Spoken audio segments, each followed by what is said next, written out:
I'm being blamed for my ex-best friend attempting to take her own life, even though she's the one who hooked up with my boyfriend and threw away our 16 years of friendship.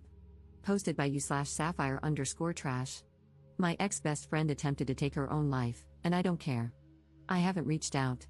She slept with my boyfriend behind my back. We're both 20F, and we've been friends since reception, 4 to 5 years old, a UK thing. She was my sister, my rock. We stood by each other through everything. When my parents divorced, she was there to offer a shoulder for me to cry on. When her grandmother died, I was there, keeping her afloat throughout high school. I'd been dating my boyfriend, 21M, for about 3 years. We started dating in sixth form, a version of UK college, and he was my first serious relationship. I introduced him to my family. He was many of my firsts. He was sweet, a little awkward, being a gamer guy, but he treated me to date nights and always made me feel special. Maybe this is me being young and dumb, but I thought I'd marry this guy someday. This was something I told my best friend. Well, about a month ago, while my boyfriend was in the shower, I saw a text notification pop up on his phone. We look at each other's notifications all the time, so I grabbed his phone to see it. It was from her, asking if they were still on for tonight and if she should wear his favorite dress. He told me he was hanging out with friends and going drinking. Him going drinking with friends wasn't unusual, so I never thought anything of it, but in hindsight, I wonder how much of him going out was with friends and how much of it was going out with her. I saved screenshots of their conversations. I sent them to myself. I showed him the messages when he came out of the bathroom and demanded he explain himself. I couldn't contain how upset, angry, and hurt I was. An argument ensued, where I told him he was disgusting, and I left his place. Shortly after arriving home, I started getting bombarded with calls and texts from my best friend. I answered none of her calls. I couldn't stomach hearing her voice, but her texts ranged from, "She never meant to hurt me. My boyfriend hit on her first. It didn't mean anything." Then it got angry, saying I should hear her out. If I was a real friend, I would take her calls. I'm being petty and childish for not listening to her side. Then back to sad, saying I was her closest friend in the world and she didn't want to lose me. My boyfriend was strangely quiet during this time. After a few days, I got myself together enough to send them both messages. Maybe it was cowardly, but I didn't have the strength to call them. I told my now ex-boyfriend that we were done and I wouldn't give cheaters any chances with me. He responded by trying to call me, but after the third or fourth attempt, he gave up. He sent me a final message saying it wasn't that big of a deal, that they just fooled around, but agreeing he didn't want to date me anymore. My ex-best friend was more persistent after I told her I wanted nothing to do with her. Day after day, I'd get messages and calls from her. Demanding to talk. Demanding we resolve this. Demanding I not say anything to anyone. Saying she's stopped seeing him. Saying she'll unalive herself if I don't talk to her. Really messed up stuff. I ended up confiding in a mutual friend about what was going on because I was seriously beginning to wonder if I was being a bitch. This friend reassured me that my feelings were justified. However, I wasn't expecting this friend to spread around what happened. The gossip spread like wildfire, and a few days ago, my ex-best friend tried to take her own life. I said nothing. I haven't visited her in the hospital. I haven't sent any messages to her family. Now her older sister keeps messaging me, telling me I'm a heartless bitch for leaving her at her lowest. For not trying to prevent this. That everyone makes mistakes and that her sister didn't intentionally hurt me. Maybe it does make me a heartless bitch, but I don't care. I'm relieved she survived, but I'll never forgive her. I'll never forgive her betrayal.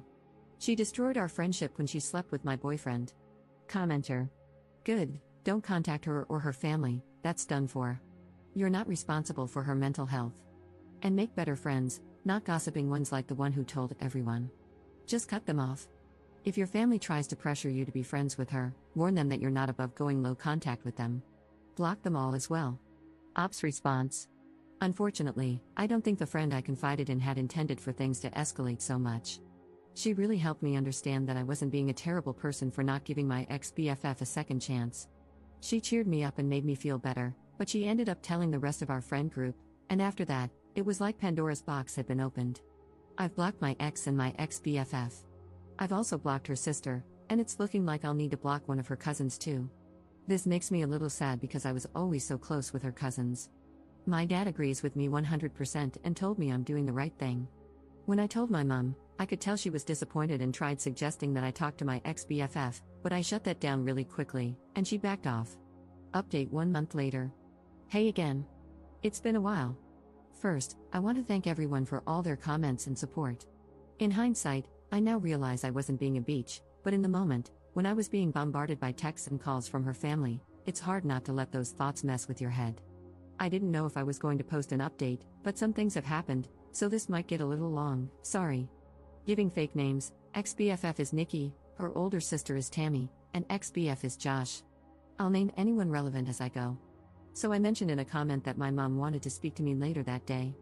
I had a few replies warning me that she would try to pressure me into forgiving Nikki, and they were right. She came over to my dad's that evening and wanted a conversation in private. She asked if I'd spoken to Nikki yet. I said no. She asked if I was going to. I said no. I was trying to be as firm as possible because I knew what she was about to do. She asked, "Don't you think you should?" My response was, "No. I don't see why I should." I sent her a final message almost a month ago. This is where things began to really go south in the conversation. "Mum, love, she's in the hospital right now. She needs all the support she can get. You're meant to be her friend." I didn't even know about her condition until her mother called me. Me, really? I meant to be her friend after she slept with Josh behind my back? I didn't say anything about her because I didn't want to talk about her. "Mum, are you really going to hold on to a silly grudge? I understand she hurt you, but she's hurting so much more right now, love." Me, she's hurting? Mum, yes, you both are. I raised you to be a kind, forgiving person. Why can't you forgive her? Me, what? Like how Dad should have forgiven you? This wasn't my finest moment. I didn't bring it up before because it wasn't relevant, but the reason my parents' divorce was due to infidelity on Mum's end. And it wasn't just a one-time thing, not that it matters even if it had been, but my mum always believed Dad should have just forgiven her. I admit this was a low blow for me, and the conversation spiraled into an argument from there, with both of us saying some not-so-kind things to each other. Eventually, I decided the conversation was over because we were just going around in circles and heading into yelling territory, so I told her to leave and said I'd try talking to her again when we'd both calmed down. When she was leaving, she said this, "I hope you're not as cruel as your father." I'm typically not an angry person, but this infuriated and hurt me. I lived 50-50 between my parents. They both made sure I had everything I could need or want, but she felt her situation and struggles were undeserved. Dad never helped with bills or payments that didn't involve me.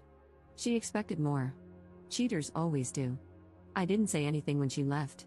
I just blocked her number and social media accounts and cried. She cared more about the girl who had hurt her daughter than about her own daughter. She realized pretty quickly what had happened and came back the next day, but Dad told her I didn't want to talk to her, true, and she had to leave. It took maybe half an hour before she finally left. The next few days, she kept trying to reach me through other people, but I stayed silent. The Friday after my post, I decided I felt calm enough to talk to her and unblocked her. We spoke over the phone, which wasn't as exciting as the conversation above. Basically, it was her apologizing and telling me she was wrong for trying to force me to forgive Nikki, that she'd respect my decision, but she tried to suggest I think about it. I very firmly told her I was not forgiving Nikki. She just said, okay. Things didn't really feel the same with us. I couldn't bring myself to be as chatty with her as I was before, and it didn't help that she kept giving me updates about Nikki. The first time she did it, she told me Nikki had been put on a 72-hour psych hold, assessed, and eventually released. I told her I didn't want any updates on Nikki's situation. I wouldn't stop her from checking in, but I didn't want to be involved. She complained and said she thought I'd want to visit her, but I threatened to block her again if she kept pushing, and she shut up. Nothing was mentioned about Nikki for a couple of weeks before Mom again broke my boundary and brought her up, telling me about how Josh had stopped talking to her and how Nikki needed a shoulder to cry on. I again told her I didn't want to know, and this was her last chance not to bring her up or I would cut her from my life. She complained again but eventually promised it wouldn't happen again. Maybe I should have learned from my mistakes because I know my mother. She doesn't take no for an answer. It was really quiet for a while. My friends and I had all basically carried on from what happened, and even though I know a couple of them still occasionally talk to Nikki, they never bring her up around me or tell her, I hope, how I'm doing. I thought I could finally close this chapter of my life, but nope. Today, my mother called me and asked if I wanted to get lunch. I hadn't seen her in a while, so what was the harm? I headed to the Weatherspoons we planned to eat at, and who do I find sitting with my mum? Nikki and her sister Tammy. As soon as Nikki sees me, she gets up and tries to hug me, but I just raise a hand and take a step back, and this girl has the audacity to look upset. Mum immediately knows she's effed up because she's scrambling with all the excuses. It hurts to see you two fall apart like this, you were so close. I thought you'd forgive her by now. And my favorite, she made a mistake, she misses you. During this time, Nikki has been quiet, and I can see Tammy glaring at me. I'm just so effing angry and upset. I honestly didn't think Mom would pull something like this. I wanted to leave and cry, but I looked at Nikki and said, for someone who's made a mistake, she sure hasn't apologized for it yet. She had this guilty look on her face and muttered something about me having her blocked and having no way to. I said, "Is that really all you have to say?" And she just looked at me, confused. I was done.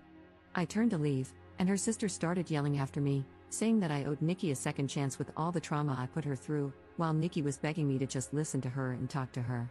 I told them all to F off and never contact me again and left.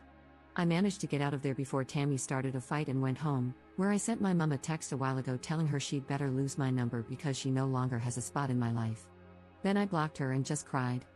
My dad's been doing his best to comfort me, but it just hurts so bad that my own mother did this to me. So that's where things are at right now. I'll update if anything else happens, but this whole situation really effing sucks. Commenter. Why were you still in touch with your mother when she cheated on your dad? Ops response. Because she was still my mom. I was a teenager when my parents divorced, and it was my father who encouraged me to maintain a relationship with her. Second update 16 months later. Hey there, everyone. I'm the girl who made the "my ex-best friend attempted to take her life" posts. I didn't think labeling this post like that really fit. I first want to apologize for taking so long to give you an update and to also thank you for your kind words.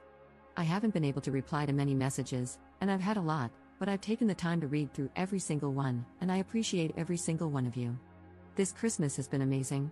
I spent it with my family, with my dad, and I went out on Boxing Day night with my friends to party hard and regretted even harder the following day.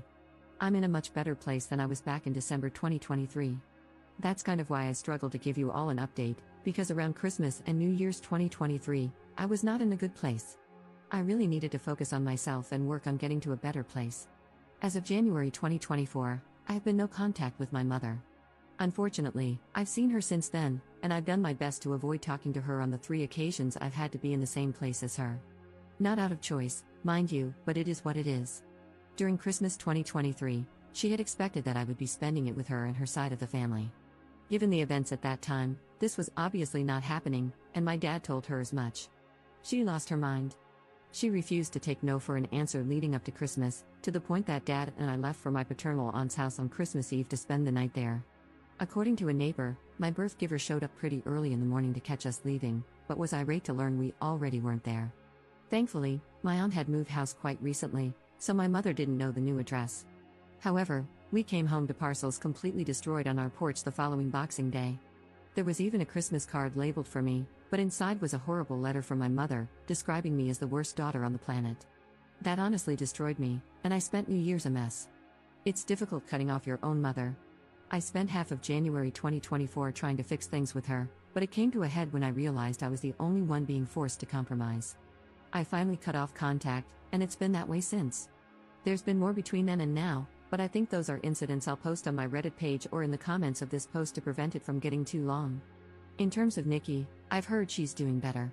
We've not spoken since my mother's lunch escapade, but she's found a job and, according to a mutual friend, a new circle.